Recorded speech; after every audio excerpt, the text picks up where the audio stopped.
Falegnameria Paludetto. Da più di 60 anni. Il legno su misura a casa tua. TG Plus News edizione di Venezia, buon pomeriggio. Apriamo il nostro notiziario con la cronaca. I carabinieri hanno denunciato 3 individui per il reato di esercizio abusivo di attività di gioco o scommessa. Nella fattispecie, nel pomeriggio del 4 giugno, i 3 stranieri di 53, 23 e 48 anni intrattenevano sul ponte dell'Accademia i turisti di passaggio con il gioco d'azzardo delle 3 scatolette, fino a quando una cittadina veneziana, accortasi dell'attività illecita in corso, metteva in guardia la folla per non incappare nella truffa in atto. Per tale azione di disturbo, evidentemente non gradita, la signora subiva pesanti minacce da uno degli abili giocatori che le si era repentinamente avvicinato. A seguito di denuncia sporta presso la caserma dei carabinieri di San Zaccaria, i 3 complici venivano tempestivamente individuati e denunciati all'autorità giudiziaria.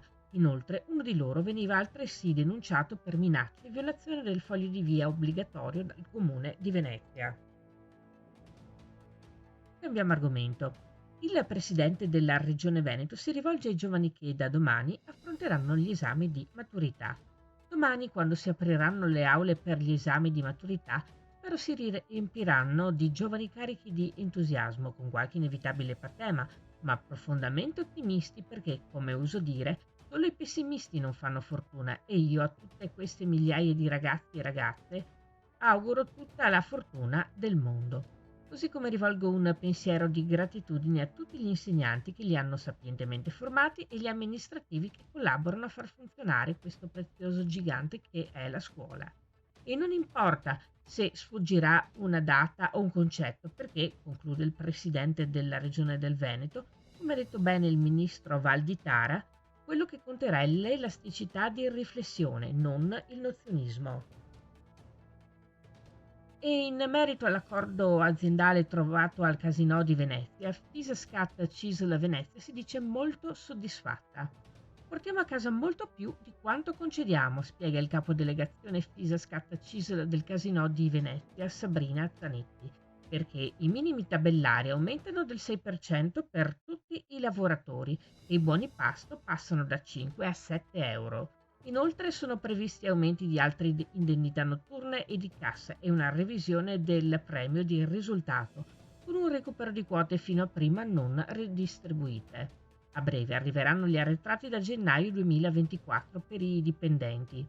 Un'altra novità riguarda l'apertura di 21 ore dalle 9 alle 6 del giorno successivo nei fine settimana di luglio e agosto. La proposta della proprietà, continua ancora Sabrina Zanetti, era per 3 mesi, da metà giugno a metà settembre, per tutte le 24 ore.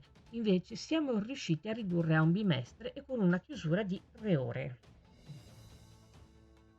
Spostiamo a Jesolo. La Giocolonia conferma il suo successo. Anche le edizioni 2024 del centro estivo comunale di via Levantina 100/A, dedicato ai bambini dal compimento dei 3 anni fino al completamento della scuola primaria, segna il tutto esaurito per tutti i turni programmati.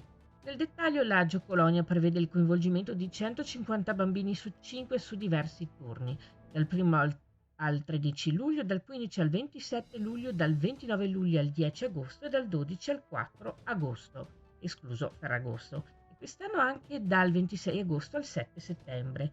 Nel corso dell'estate i bambini seguiranno un percorso tematico che li coinvolgerà con giochi e attività divertenti, prevedendo attività in sede ma anche giochi d'acqua in mare. E chiude qui il nostro notiziario. Grazie per essere stati con noi. Arrivederci.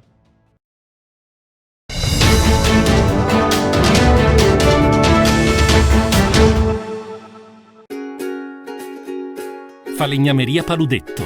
Da più di 60 anni. Il legno su misura a casa tua.